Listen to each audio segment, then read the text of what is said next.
우리 미래 세대를 지켜야 한다는 사명감으로 마약과의 전쟁에서 반드시 승리해 주십시오.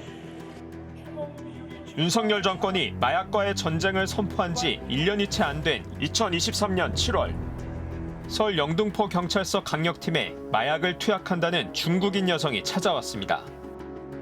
물건 받으러 가야 된다고 대전에. 이놈들 빨리 조치 취해야 되겠네. 빨리 처리해야 돼요. 왜냐면 이거는 진짜 팔면 난리 나요. 수사팀은 이 여성을 통해 마약 입수 경로를 추적하며 말레이시아 마약 밀수 조직에 접근했습니다.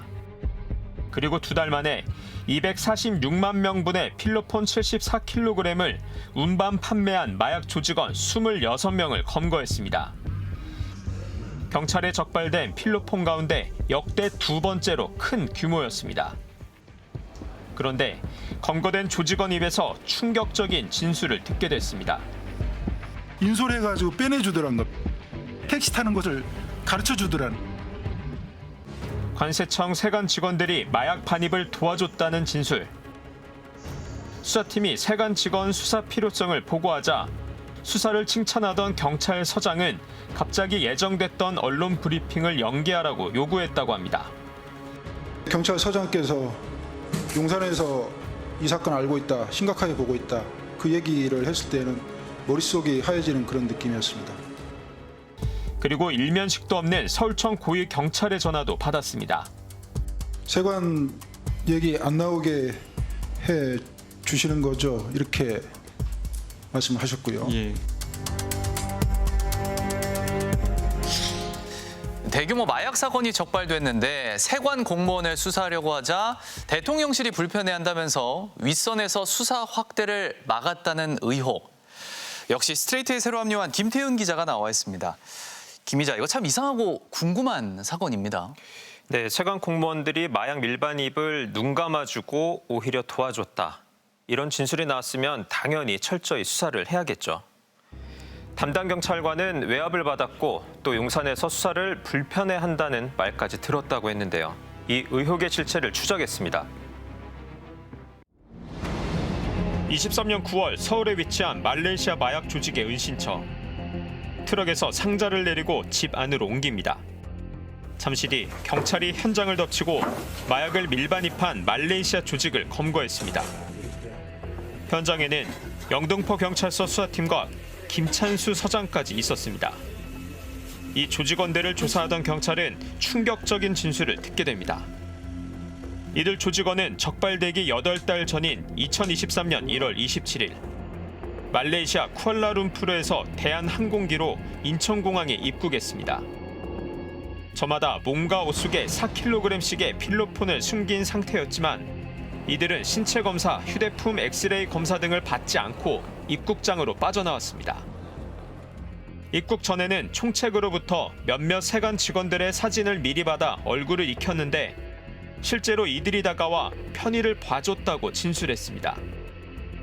당시 접착 테이프로 필로폰을 다리에 동여맨 상태였던 한 조직원은 피가 안 통해 잘 걷지도 못할 정도였고 다른 조직원은 가방을 무심코 검사대에 올려놨는데도 세관 직원이 검사도 안 하고 바로 입국장으로 곧장 보내줬다고 했습니다. 더욱이 이런 밀수가 처음이 아니라 여러 차례 이뤄졌다는 내용이었습니다. 12차례 인천 및 김해공항이 뚫렸어요. 몸에 마약을 부착한 마약 운반책들, 마약 조직원들에게 사건을 담당했던 백혜룡 당시 영등포서 형사 이과장은 언론에 브리핑할 자료에 세관 연루 의혹도 수사한다는 내용을 포함시켰습니다.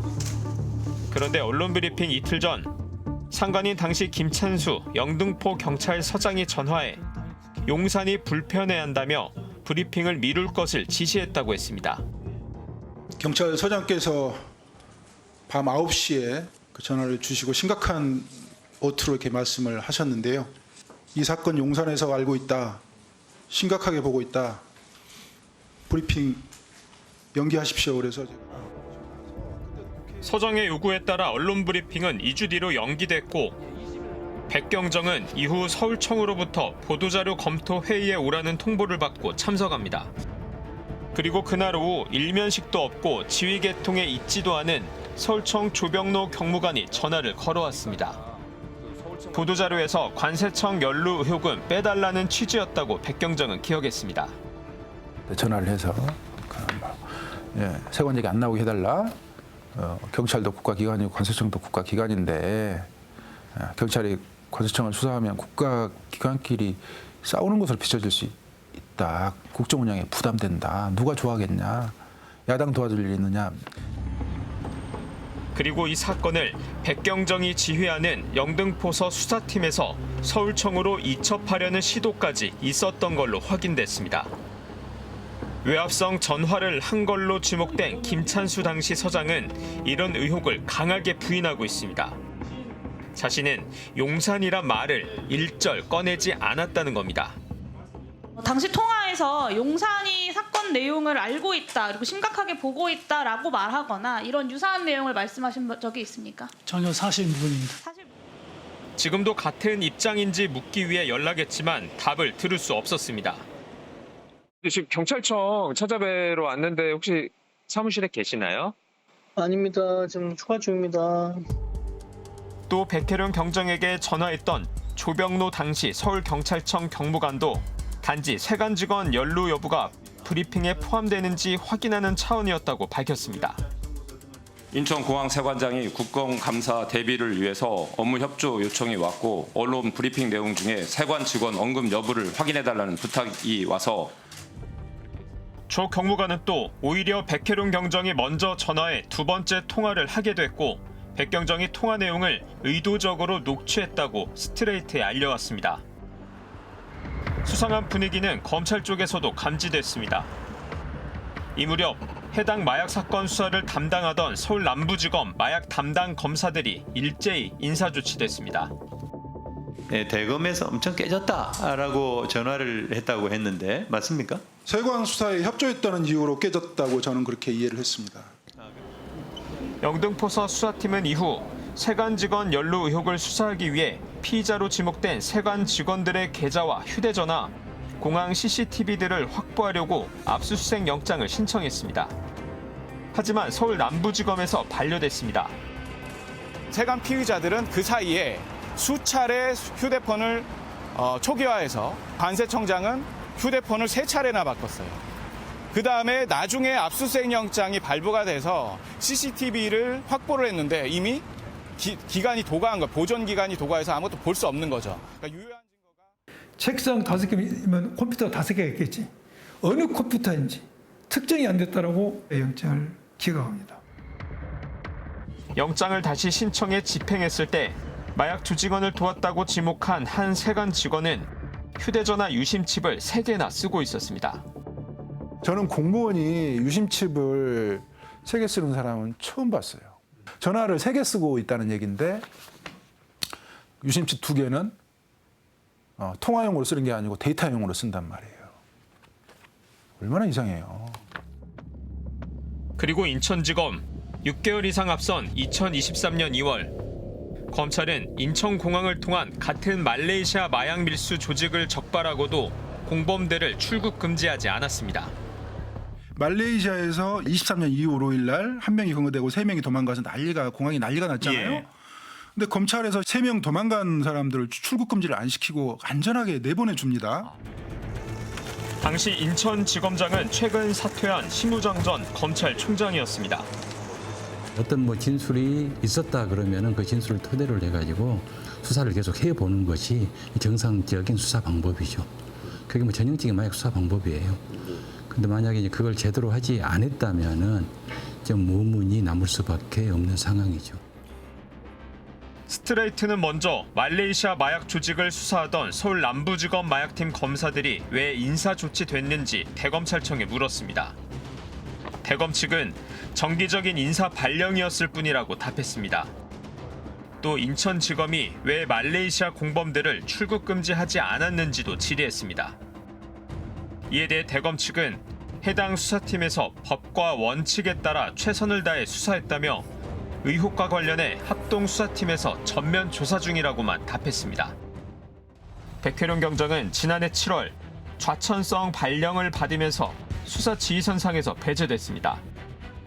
용산이 불편해한다며 압력을 넣었다고 지목된 경찰서장은 서장 부임 6개월 만에 용산 대통령실로 옮겼고 지난 2월엔 경무관으로 승진했습니다.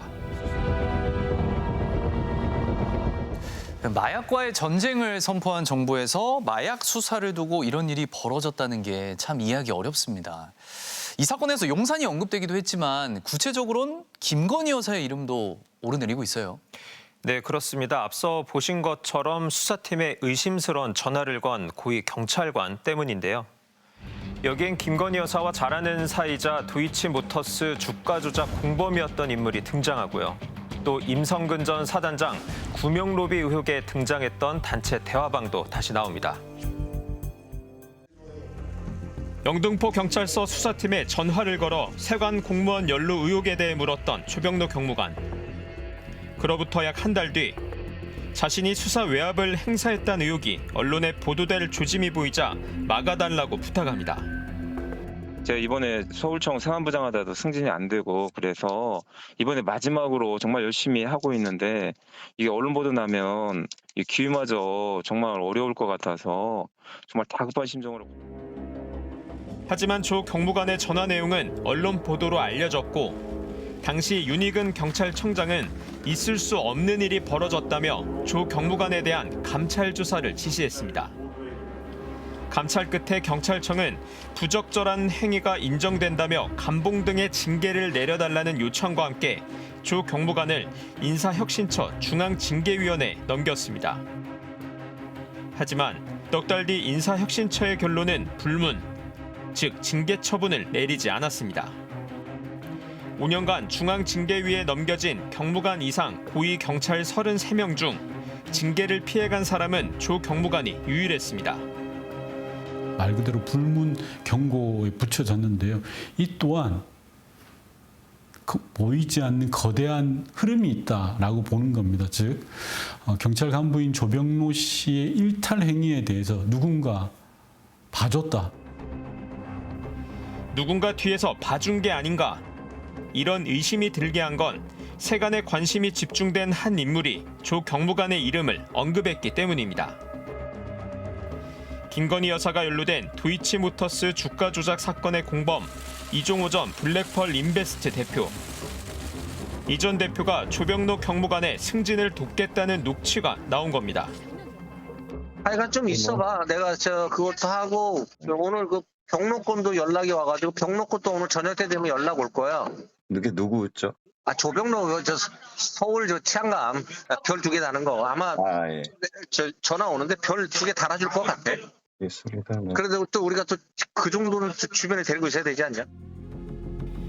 해병대 최상병 사건 당시 임성근 사단장 구명로비 의혹으로 유명해진 이른바 멋쟁 해병 단체 대화방. 이 대화방 멤버였던 이 전 대표는 임성근 사단장의 구명을 위해 VIP 쪽에 얘기해보겠다는 말을 하기도 했습니다. 그래서 내가 VIP한테 얘기할 테니까 사표 내지 마라. 왜 그러냐면 요번에 아마 내년쯤에 발표할 거거든. 해병대 별 4개 만들 거거든. 대체 이종호 전 대표와 조병로 경무관은 어떻게 아는 사이일까? 이 전 대표는 자신은 조 경무관을 모른다며 멋쟁 해병 대화방 다른 멤버에게 그 이름을 들었을 뿐이라고 해명했습니다.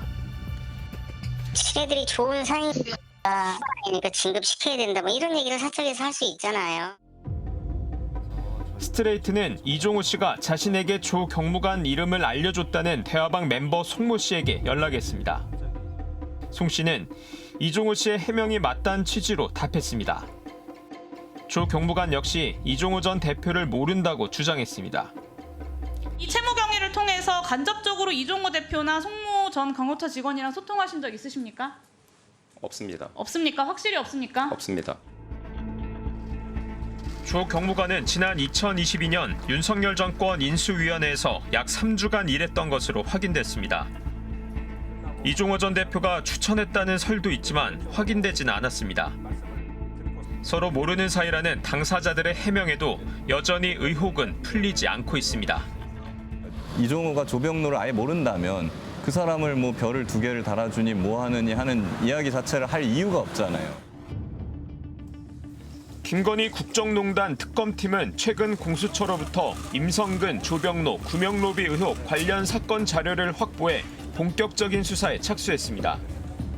정권 교체 뒤 이재명 대통령이 이 사건에 대한 상설특검 필요성을 언급한 지 3일 만에 대검찰청은 뒤늦게 합동수사팀을 구성해 모든 의혹을 수사하겠다고 밝힌 상태입니다.